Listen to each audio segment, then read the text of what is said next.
Hello, everyone, and thank you all for joining us today for another installment of Exploring Our World, where we here at Colonial Williamsburg dive into the experiences of daily life in the 18th century. Thank you for joining us as we celebrate Veterans Day. My name is Dominic Giardino, and I am joined today by my colleagues from the Department of Military Programs, Kent Brinkley and John Settle. Thank you. Thank you for joining us for this Veterans Day as we celebrate our country's first servicemen. Now, to get the conversation started, we want to take you as the viewers from the Battle of Yorktown, the end of the Yorktown campaign, through the end of the war, to give us a little bit of context about what a veteran's life might have been like. When the armies were at Yorktown and Cornwallis surrendered, a lot of people assumed that the war was pretty much over, and that was certainly true. For all intents and purposes. There was some skirmishing and minor fighting that continued in the southern colonies, but by and large, the campaigns in the north had come to an end. Soldiers were in encampments, and they wound up actually having to think about what happens next, what comes next. And in the summer of 1782, commissioners from both Great Britain and the United States first sat down and started having meetings to figure out where we go from here. And by November of 1782, they had actually made up some agreements, and the agreements were basically that all of the British soldiers that were in the United States, mainly in garrison cities along the East Coast, would begin the process of withdrawal to Great Britain, and it was staged. And then the other thing was that they recognized the independence of the United States, Great Britain did, and the United States, for its part, agreed to pay any debts that resulted from the war and to treat any loyalists fairly. Great Britain also gave to the United States all the land that had been former British territory that was west of the Allegheny Mountains all the way to the Mississippi.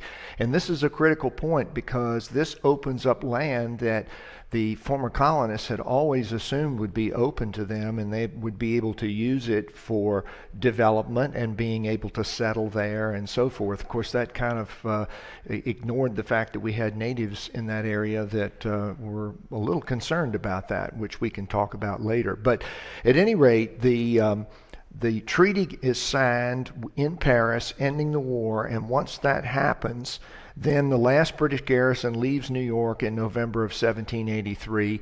Immediately thereafter, George Washington surrenders his commission to Congress meeting in Annapolis, and then he goes home as a private citizen, and he's home by Christmas of 1783.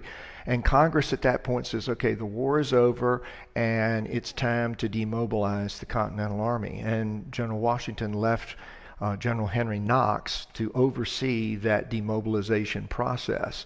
And that began really and was completed pretty much through the spring of 1784. So that kind of brings us to the point where the soldiers are being released from service, and what are they being given? Well, they're given a cash bonus, and many of them are given land bounties, and we can talk about that some more when you're ready. Super, yeah. Thanks so much, Ken. Now, John, could you maybe describe a little bit about who these soldiers were in the Continental Army who are now being disbanded, and essentially how they were applying maybe for things like pensions and land grants? Certainly. So the Continental Army and other units, well, as we come in this period of demilitarization, you're going to run into an array of soldiers throughout the years applying for land grants and pensions. You're going to go from men such as John Sidebottom of the 3rd Virginia Regiment, who is a freedman of color. He applied to Kentucky after the war, and he notes in his pension that he is one of the 2 men to escort, to bring off the firing line future President James Monroe once he had been wounded. And you're going to go all the way up to Colonel Abraham Buford of the 3rd Virginia, also the 3rd Virginia Detachment, amongst other units, and serves all 8 years. But he, even as a colonel, is going to run into financial straits into the early 19th century, and is forced to apply for a pension as well in 1828. So you see a large range of individuals who are taking advantage of the land bounties, the pension records, and trying to get their fair compensation for their service in the armies. And so, as researchers and public historians, what would you say are the greatest value of these pension applications and these land bounty applications? Well, I'd say these pensions are going to provide a great source for basically filling in the blanks, I would say, because we're always going to see some historical records saying present this month, present that month, absent sick. But these service records for veterans to get their fair compensation, they're having to describe their entire services.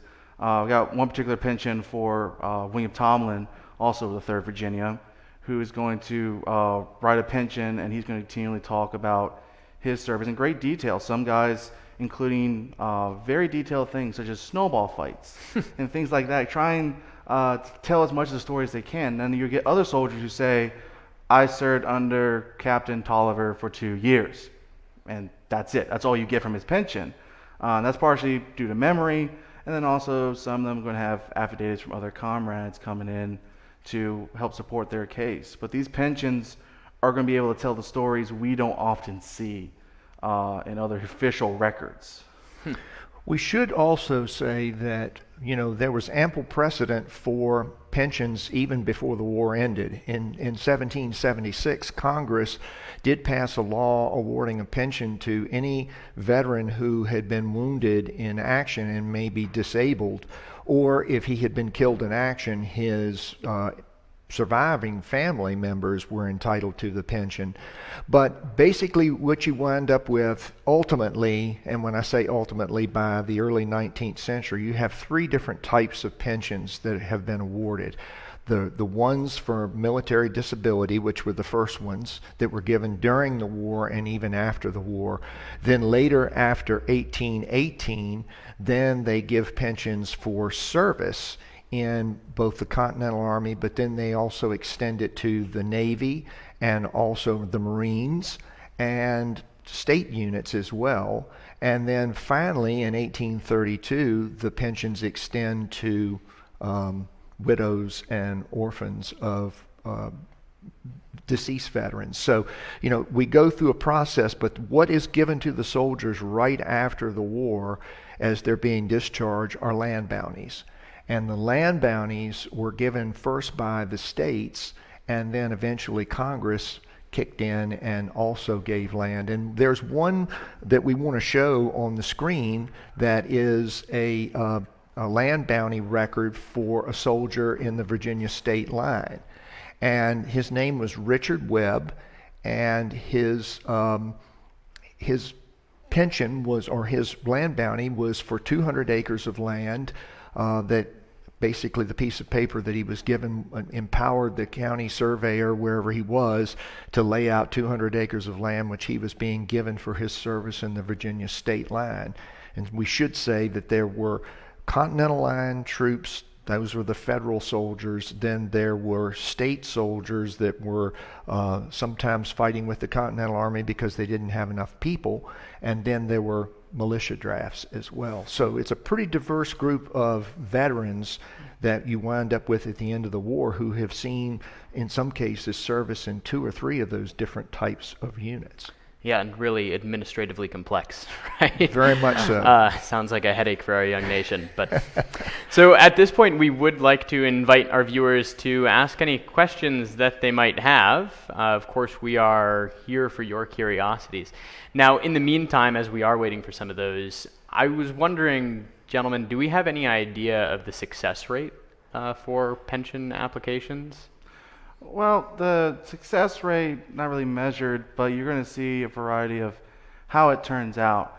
For example, depending upon your service, you may get a certain amount of money. Particularly referring to the service records, the service pensions. If you typically were a typical Continental veteran who had served at least 2 years, maybe more, on average, they're getting about $8 a month from 1818 up until the 1860s, some of them. And you're also going to run into then the militia, of course. Now, militia, they're going to be a little hard to keep track because there's not as always official records for them. So they're relying a lot of their own testimony and their comrades. And if they get approved, it's going to be $2 to $5 a month. It's the range I see depending upon their length of service. Now that's saying if you get a pension. A lot of them, especially later on, as they get older, a lot of the first full-wheel pensions we start seeing 1820s. If you think about it, guys who've been 18, 17, 76 are now in their 60s and 70s. So they are going to not really have as many comrades around. A lot of them have been dying off already, and some of them get rejected for simply saying they did not have enough testimony. You see, you got Archibald McMahon of a North Carolina militia group who fights the Battle of Kings Mountain, severely wounded. He applies for a pension at 101, and he gets denied a pension because he has no comrades left. He has no one to testify. And you get the other ones who use officers to their advantage to get testimonies to get pensions. So your success of getting a pension are kind of going to be scattered at that point. It's kind of a 50-50 chance you'll get it at that point. As long as you have the proper evidence. Excuse me. Part of that also, the dynamic was that Congress didn't always have as much money to appropriate for pensions, because after 1818, when they opened it up for men who claimed service, so many people applied claiming a disability and being unable to work that Congress realized that we don't have enough money in the pot to be able to pay all of these. So many of them were denied that didn't have absolutely spot-on documentation that they could prove beyond a shadow of a doubt. And then later, once they had money in the Treasury in 1830, then they sort of made it retroactive and went back, and some of the ones that had been denied earlier were then instated, or granted or reinstated in some cases. So it was kind of a strange situation, but it was because the country had difficulty after we gained independence. Between that and the War of 1812, we went through a lot of changes, both in trying to establish a financial system and foreign trade, and then the other thing was how large or how small should the nation's army be. Congress didn't want an army at all. And then we had in 1786 Daniel Shays, who was a Revolutionary War veteran. He and a number of his comrades in Massachusetts actually seized a court building where they were holding hearings about granting pensions and paying to these officers, and they had to wind up raising 4,000 militia to put down Shays' rebellion, which went on for several weeks. And that scared Congress, and they finally realized we've got to have a small standing army. And because before then they were like, we want no part of that. So, we went through a lot of changes during this time period.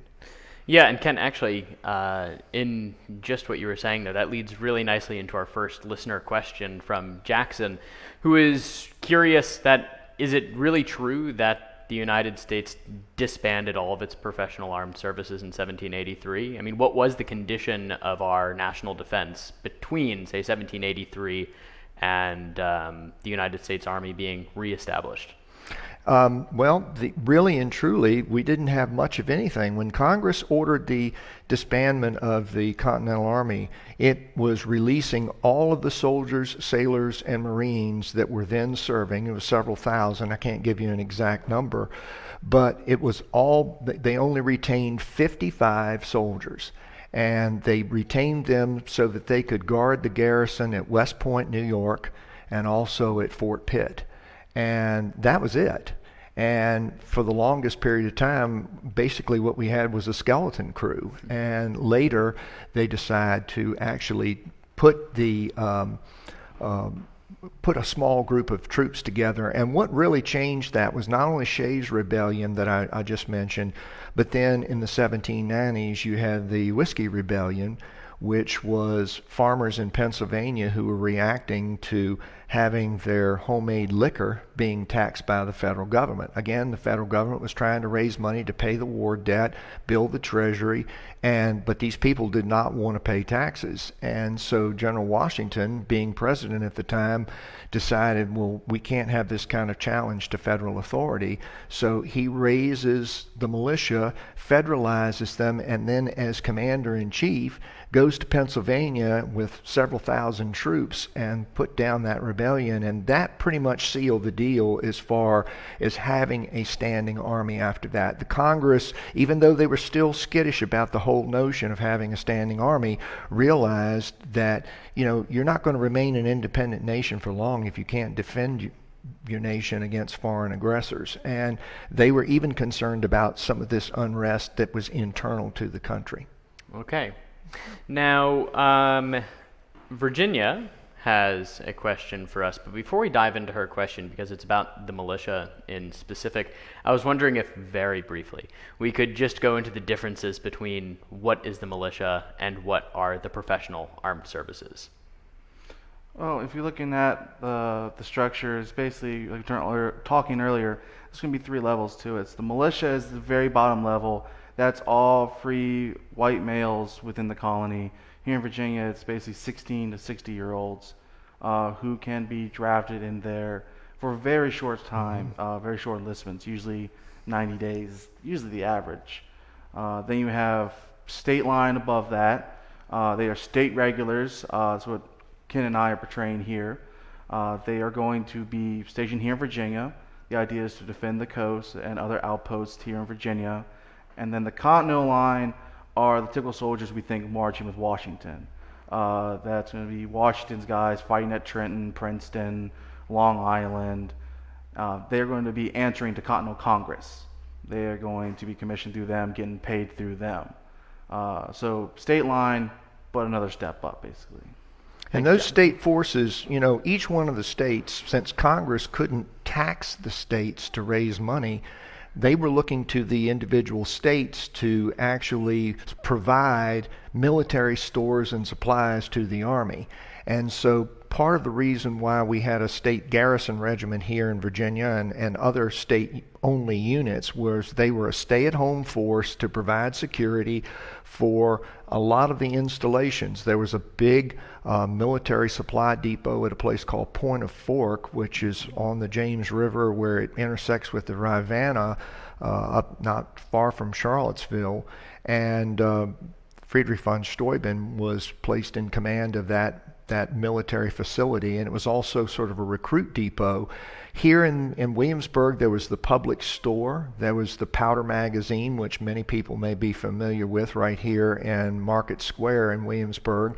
And so we had soldiers stationed here to guard the magazine because it was filled with military stores, muskets, swords, pole arms, and then the miscellaneous types of supplies like camp gear, wash basins, water buckets, tents, blankets. I mean, anything that a soldier would wear or items that a unit might need in order to establish and maintain encampments in the field. A lot of that gear was stored in the magazine or in the public store, and they wanted to force here, the powers that be, to be able to guard that and watch over it. And they told those men, most of them were older, they told them that you'll only serve in Virginia. Famous last words, because, when push came to shove and the situation became dire in a couple of instances with the Continental Army, guess what happens?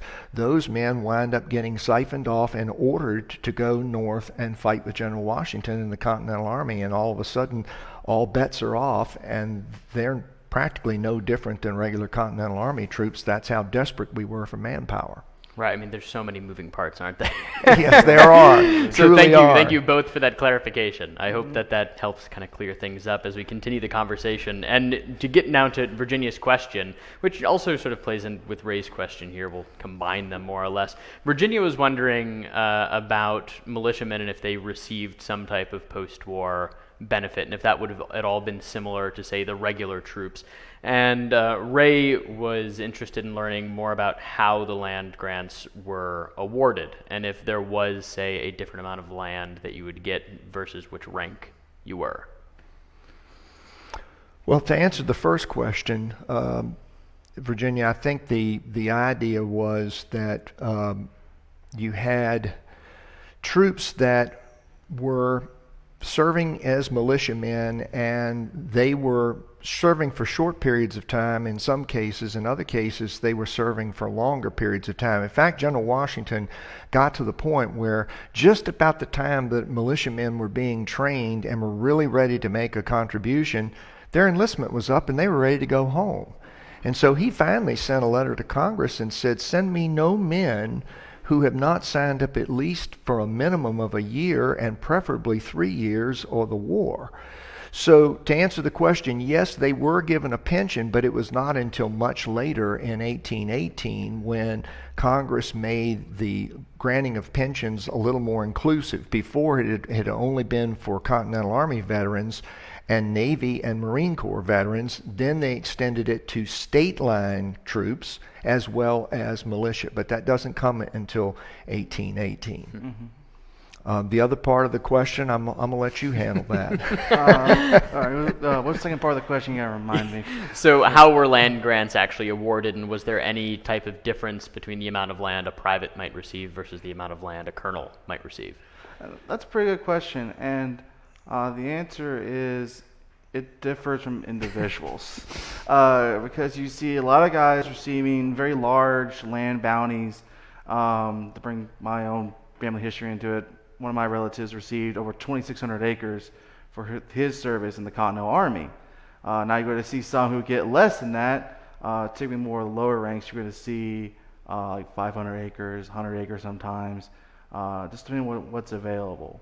I would say the higher the rank, though, the more likely you're going to get more and more land. Length of service also had a lot to do with it, too. Length of service also going to play a big role in that, too. Because I imagine, if you're going to be serving 8 years, you're probably going to get a fair bit of land in that. If you were only serving 3 months and then discharged, you might get a little bit, but not very much. Okay, so we briefly touched on this earlier, but Ian was wondering specifically what type of evidence made a strong pension application. Well, obviously, the soldiers were given a discharge paper at the very end of the war saying that they had been released from the Army. Now, the problem was that many of them, over a period of years, lost that piece of paper, or they moved, or their family may have suffered a fire or something. But later in their pension applications, they'll say, well, I was given a discharge form, but I didn't know to keep it, and it's been lost, and I don't know where it is. And so, since so many people claimed that they didn't know it was that important to hang on to it, the fallback position was, okay, if you can document by having at least 3 people that you served with, send a letter or make it part of your application package saying that you had actually served during the time period and in the units that you were, then they considered that pretty good documentation. And so that worked in the earlier years of the pension and land bounty program, but later on, as you get into the years of the 19th century and these veterans are getting older, obviously some of these men are dying off, and so they're looking around trying to find somebody who's still around. And the other thing was, if soldiers moved from their home communities, they may not have access or easy access to people that they had formerly served with, because people kind of scattered to the four winds and the westward migration was happening and people were moving out west. So, it could be a challenge for some soldiers, and that's why some had very good documentation like John was mentioning, and there were people that certified and gave dates and particulars, and then there were others who were a little more vague because they either couldn't remember or they couldn't find anyone, and chances are those were the ones that tended to get turned down because they simply did not have enough documentation to really warrant the government granting them a pension. Yeah, and to add on to that, I think another good point to bring up is talking about Comrade Testimony. We find a lot of enlisted men doing is also finding former officers. Mm-hmm. If they're still living in the same county or they have connections, they're contacting their old company commanders and regimental commanders. One lieutenant of the 10th Virginia applies for a pension from a disability in his wound in his left foot from the Battle of Germantown, and he puts in his pension that during the battle, as he's trying to hobble away, the colonel of the regiment, Edwin Stevens, comes up and puts an arm around him and helps carry him back to the field hospital. And at the time, if I remember correctly, the man was living in Kentucky. He writes back to Virginia to Stevens, who later became a general, and Stevens is able to testify to it and confirms the story. He said, yes, I remember at the Battle of Germantown we were retreating, and he was this young lieutenant who was wounded, so I had him throw his arm over me and helped him back to the field hospital. And it's kind of also interesting, too, talking about the guys who get denied sometimes. There's some of those who also get denied. They approve the pension first, but then for some reason it'll get disapproved, I guess the way to say it, and then reinstated again. One particular soldier from Virginia, Israel McBee, happened to him, got a pension for 11 years, and then someone said, oh, he didn't serve. Well, then he lost his pension. He had to reapply again, and he had to list every, by this point, it's 1844, so he was listing every single comrade he could in his pension and gets reinstated, and he maintains a pension until 1860. He's one of the last ones to go. But it's really good. You can't rely on that comrade testimony. And sometimes, like we were talking about earlier, filling in the gaps, that comrade testimony may add more to the story that he may leave out on his pension. So we really do get an enormous amount of detail from these pensions. Oh, yeah. Wow. Now, if we return to land bounties, Tammy was wondering who is responsible for surveying the land that would have been given in these bounties, if there was any type of military connection to that. No military connection. Basically, you were given a piece of paper, whether it came from the state or whether it came from the federal government, and you took it to a county surveyor of an area where you wanted to settle. And if you had a preference, you could pick out the land, but if somebody else had claimed it, then all bets were off.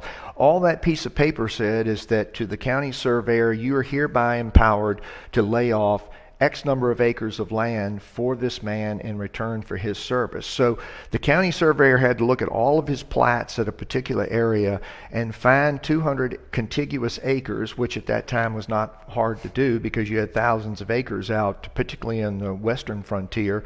And so then he would lay that out, and then the individual soldier would then figure out where he wanted to place his house, how he wanted to deal with the land, if he wanted to clear it, farm it, or whatever. It was his to do with what he wanted to, but he had to have it surveyed and he had to have it recorded in a deed somewhere so that it became legally his.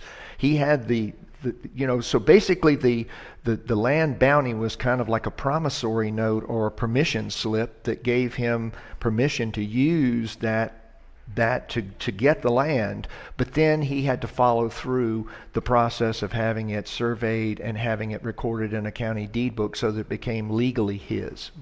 So I guess building off of that, is there any requirement that once one receives a land bounty or land grant that they then satisfy it, that they cash in for it? Or do you have to, say, use that land that was given to you? No, you could sell it for the value of whatever the land would have been at the time. Whatever 200 acres in Kentucky or what is now West Virginia, whatever the going rate was, you could say, I've got 200 acres of land I'm willing to sell, and if anybody wants to buy it, they could buy that, and you would go to the survey and saying, I'm changing my bounty and he's paying me money, but he gets the 200 acres, and so the survey would lay it off, and then he would have to record the deed and so forth. So there was a process, and the lawyers were involved in it, and the county clerks, and they had to make sure that all the I's were dotted and T's were crossed. Otherwise, you would have quickly lost track of all of that. Excellent. Thanks, Ken. Now, David has a question that I know we were talking a little bit about earlier. David was wondering if any women received pensions or benefits as a result of service during the Revolution. Well, we see a few accounts here and there of pensions, particularly three that come to mind. First one I always think of is Molly Corbin of Pennsylvania. Her husband was a artilleryman, and during the engagement at Fort Washington, New York, in November 1776, her husband is killed, and Molly Corbin actually jumps on the cannon crew and actually participates in the battle, is actually wounded in that engagement and survives, and she gets a pension and gets nicknamed Captain Molly. You also run into people like Deborah Sampson, otherwise known also as Robert Shurtleff, she is disguising herself as a man to serve in the Massachusetts line in several engagements in the northern states. She's actually wounded in action. Her identity is eventually discovered, and she ends up getting an honorable discharge and also gets a pension eventually too. And then we have the example of Molly Pitcher, and Molly Pitcher is really a nickname that was given to some of the ladies who were camp followers, and many of the women who followed the Army were the wives and girlfriends of men who were serving in the Army. And back in that time, in an agricultural economy, if your man is off somewhere and he can't farm and you can't sell a crop, you have no income whatsoever.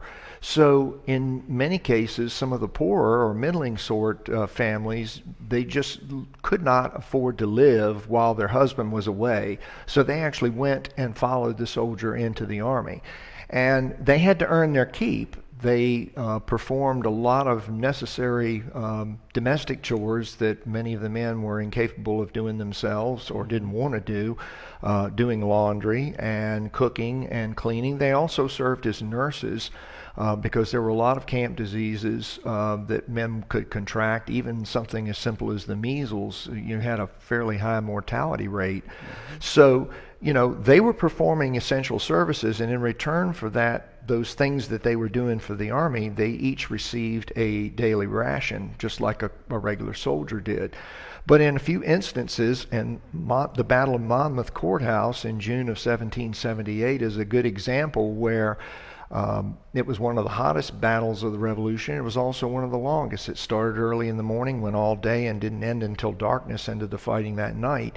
And it was also a battle where the American artillery was used pretty freely, and so it was 90-some degrees. It's documented that people died from heat exhaustion, and a lot of these women were carrying water to their soldiers on the firing lines, and they were referred to, and the soldiers would call out to them, "Hey, Molly Pitcher, bring that water pitcher over here, so I can fill my canteen."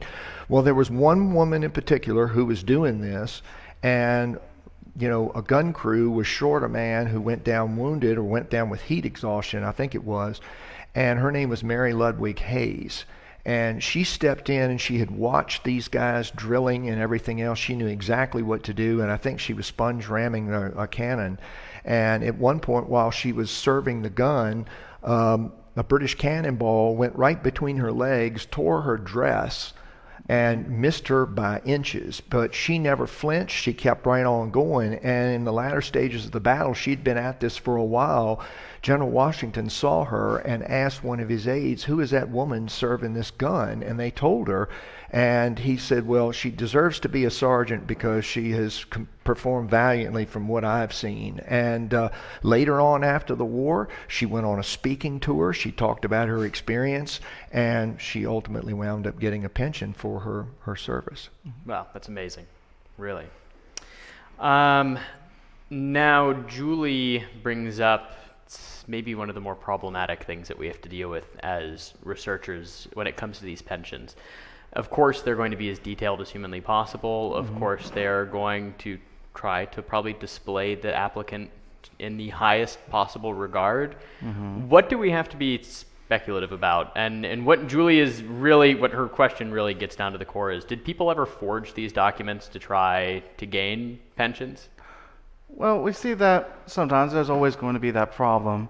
I've seen a few accounts of veterans applying for pensions to get approved, and then you actually see it becomes a court battle because a lot of these veterans, the idea was you were getting a pension because you couldn't work, because you didn't have a financial income.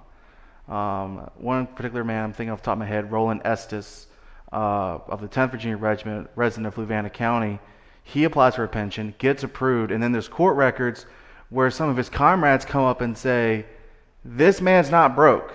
He should not be getting a pension because he has 700 acres of land in Ohio, 300 acres in Kentucky. He's got plenty of money. He's got plenty of land here. He's not a hardship kid." Yeah, he's not facing hardships. And so, of course, they end up pulling the pension away from him, because then they start looking at his income and start going, "Yeah, he doesn't need this $8 a month. He makes more than $8 a month to begin with." So you're going to run into those guys who are going to obviously going to forge things, or are going to try to use it to their advantage, get as much money as possible.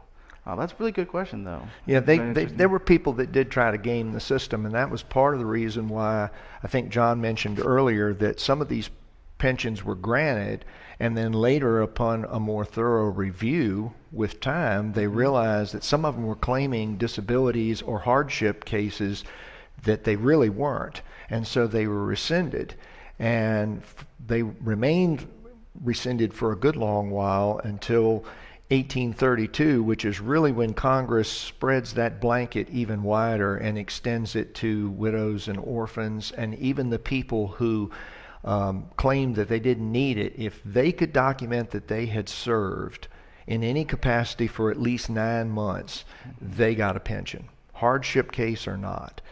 But it took 40 years for the Continental for Congress and the federal government and the Treasury to become solvent enough to be able to extend that privilege to a wider circle of people. It just didn't happen immediately after the war. The big thing was land initially, and then later, as the government becomes more solvent, then they're able to sort of spread that largesse a little bit wider, and then wider still, which it becomes by 1832. So we've talked a lot about money and a lot about land as far as compensation goes. But Will was wondering if there were any other services aside from land or money that could be awarded to a veteran after their service. And if not, maybe this would also be a nice time to bring up different types of fraternal societies that were established for the protection of veterans. Well, the officers in particular were concerned even before demobilization. They had been promised by Congress that when they were demobilized, they would receive half pay for a certain period of time. They talked about 5 years. And then, as good intention as that may have been, Congress was in no position financially to really be able to do that. And they came to that realization, and then they said, well, maybe we'll pay you your full salary for 5 years after you're demobilized, but then after that you're on your own. And the officers were not happy about that, and they realized that, once they're demobilized, they're going to lose their voice as a group. And organization that was part of fraternal organization, sort of the society or brotherhood of officers, but also that would serve as a lobbying group for them, that would be their collective voice in continuing these negotiations with Congress. And it was called the Society of the Cincinnati, being named for the Roman figure who was a general who became a citizen. And so, it was an allusion to classical history, but even though they felt they had good intentions and they had a legitimate reason for forming this, Republican sentiment in the states, the new United States at that point, was very high, and they believed in the freedom of the individual. And for them to have created this society sort of smacked of elitism and looked a lot like it was, a good old boys club. And a lot of people criticized that. And in fact, here in Virginia, the chapter that was raised in Virginia among the Virginia officers was very heavily criticized by the papers, and the citizens wrote about this and said, why do we have this group in our midst? And, ultimately they sort of proved the point that they were not out to gain advantage over anyone, but they were trying to recover some of the things that had been promised to them that had not been delivered. And it ultimately took them a long time, but you could make the argument that their creating that society sort of kept that presence there that served as a reminder to Congress that we've still got this unfinished business with these men that helped win our independence. Now, we've also touched on the fact that as time goes on, you're losing more and more of your comrades who are unable to vouch for your petitions. And of course, as we have all seen in looking through these pension records, sometimes the veteran themselves passes on before a pension is granted. It was Tricia who was wondering whether or not a spouse or a child might be eligible for the veteran's pension. Some of them later on are going to also apply for that too, especially the widows and the red descendants are also going to receive pensions as well, especially if that veteran beforehand had already been approved. It was already kind of almost guaranteed in a sense to the widow and to the children as well. And pensions are being paid well into the 19th century, especially way past even Civil War, where some pensions had to be reinstated because certain individuals lived in the southern states and their pensions were cut off because they were cleared in rebellion. So you're going to see all these children especially are going to receive pensions, and they're going to go up through the end of the 19th century. I think the widows that applied, the one major qualification that they had to meet was that if they said that they were the widow of a Revolutionary War veteran, they had to have been married to that veteran before 1800. That was sort of the cutoff date. So they said, if you've been married before 1800 to this man, then you're entitled to the pension.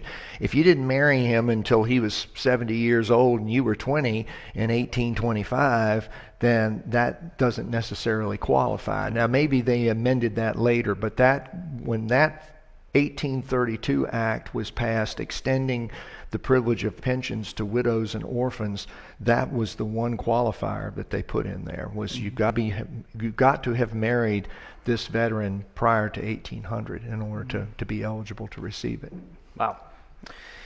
Now, I think we probably have time for just one last question, and I'd like to end with a question from Christopher, who brings up the fact that maybe a part of the story that we don't often tell is, yes, of course, the Continental Army is an extremely diverse army, but not necessarily just a diverse army of Americans, right? We're actually going to see fickle loyalties from British soldiers who desert or from Hessian soldiers who desert or are captured. And do we know much about, say, these soldiers who transferred from one service to another and if they were able to receive any type of government compensation after the war? I don't know of anyone who comes readily to mind that I could name by name, but I'm sure there must have been, because there were a number of British and Hessian veterans that were captured and then ultimately decided to switch sides. There are also documented examples of prisoners of war who were captured, and many of them, there was a big prisoner of war compound built just west of Charlottesville called the Albemarle Barracks. There was also one at Winchester, Virginia, and another one at Frederick, Maryland. And a lot of those men, when the war ended, they were freed, of course, and they were free to go home. And a lot of the British soldiers did. Many of the Hessian soldiers did as well. But there were a few that decided they liked it here in the United States, and they stayed. They ultimately married American women and started a family, and their descendants are still here today.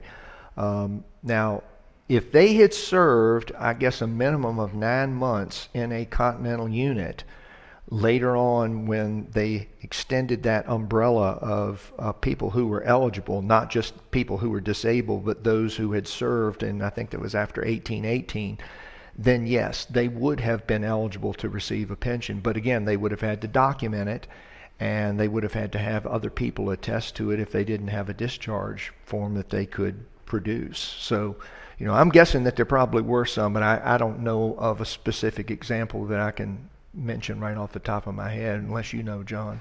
No, can't really think of any particular like that. I can actually say I've seen pensions of American soldiers who transferred, or I should say, switched sides.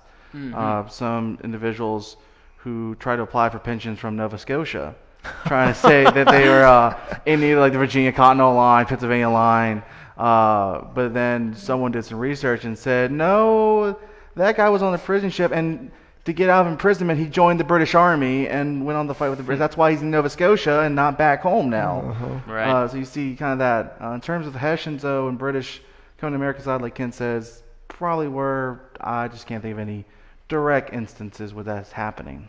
Right, so it sounds like there's still work to be done. Yeah, absolutely. Absolutely. Well, unfortunately, that's all the time that we do have today, but I want to thank Kent and John for joining us to celebrate our nation's first veterans and for sharing your expertise and knowledge. It's really been a pleasure to chat with you guys. Thank you. Thank you for having us. Now, my thanks as well goes out to all of you who have watched us at home and have submitted questions, and also I'd like to say a special thanks to our donors. This and other programs like it would be impossible without the support of our viewers and our donors. And of course, for our viewers who are military veterans, on behalf of the Colonial Williamsburg Foundation, please permit us to thank you for your service to our states and nation, and for continuing the American tradition of selfless service for the common good. Today especially, we honor each and every one of you. So with that, we are so glad that you have joined us for Veterans Day, and we hope to see you here at Colonial Williamsburg just as soon as we possibly can. So thanks so much. Happy Veterans Day.